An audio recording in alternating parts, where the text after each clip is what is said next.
কয়েকদিন আগে গিয়েছিলাম বনুর সাধের অনুষ্ঠানে। ওই দুর্গাপূজার দশমীর দিনেই বনুর সাধের অনুষ্ঠানটা করা হয়েছিল।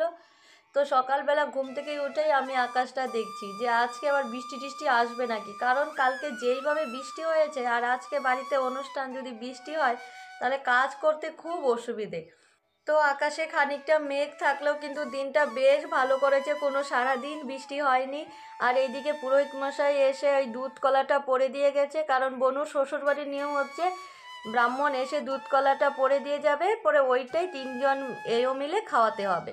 তো আমরা এইদিকে এই কাজটা হয়ে গেছে, তারপরে চলে এসেছি সবাই রান্নাঘরে, মা জেঠি কাকি সবাই মিলে, মানে ঘরোয়াভাবে যেহেতু স্বাদের অনুষ্ঠানটা পালন করা হবে, আর দুই একজন পাড়াপড়শির লোক বলা হয়েছে তারা খাওয়া দাওয়া করবে, তাই আর কি রান্নাবান্নাটা একটু বেশি করতে হবে। আর ওই যে সকালবেলা পুরোহিত মশাই এসে দুধ কলাটা পরে দিয়ে গেছিলো, ওই দুধ কলাটাই এখন তিনজন এও মেলে বনুকে খাইয়ে দিলাম। আর প্রথমেই আর কি শাখা পলাটা হাতে দিয়ে তারপর দুধ কলাটা খাওয়ালাম। আর এখন ওই যে পাঁচ ফলটা যে দিয়ে গেছে গামছায়, ওইটাই বেঁধে বনুর কুলে দিব, তারপর একে একে সবাই কুলে নেবে আর এরকম জল ঢালা হবে। তো মার জেঠি বলছি, দুই জেঠি মিলে সবাই ইয়ার্কি করছিল, সবাই কুলে নিচ্ছিল আর একটু একটু করে জল দিচ্ছিল। আমাদের নিয়ম হচ্ছে এই যে এরকম সবাই কুলে নেবে আর জল দিবে, মানে বাড়িতে যত কেউ আছে, যত আত্মীয় স্বজন পাড়া পড়শি যত কেউ সামনে থাকবে সবার কুলে এটা দিতে হবে আর একটু একটু করে জল দিতে হবে। জল দিয়ে ইয়ার্কি মারা আর কি, সবাই মিলে আনন্দ করা। তো একে একে সবাই কুলে নিয়েছে, এবার দিয়েছে আমার কুলে, আর আমার কুলে দিয়ে কেউ আর জল দিতে আসছে না, জেঠিও আসছে না আমাকে জল দিতে, কারণ আমি জেঠির শাড়ি পরেছি। আর জেঠি বলছে আমি যদি জল দিতে যাই তাহলে আমার শাড়িটাই ভিজবে, আমার শাড়িটাই নষ্ট হবে।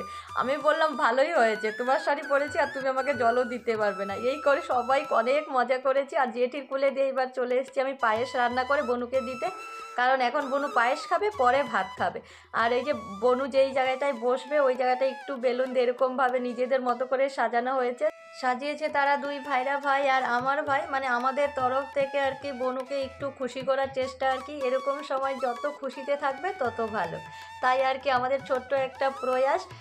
ওইদিকে নিমন্ত্রণীরা আসা শুরু হয়ে গেছে আর আমি এইদিকে এসে বনুকেও খাওয়া দিয়ে দিলাম, কারণ দুপুরবেলা ওই পায়েস খেয়েছিল। আর রান্নাবান্নায় ছিল হচ্ছে মাছের মাথা দিয়ে মুগের ডাল, মাছের ঝোল, পটল পোস্ত, পাঁপড়, চাটনি, স্যালাড আর মিষ্টি, আরও যে কী কী ছিল ভুলেই গেছি। এত কিছু কি মনে থাকে বলুন তো।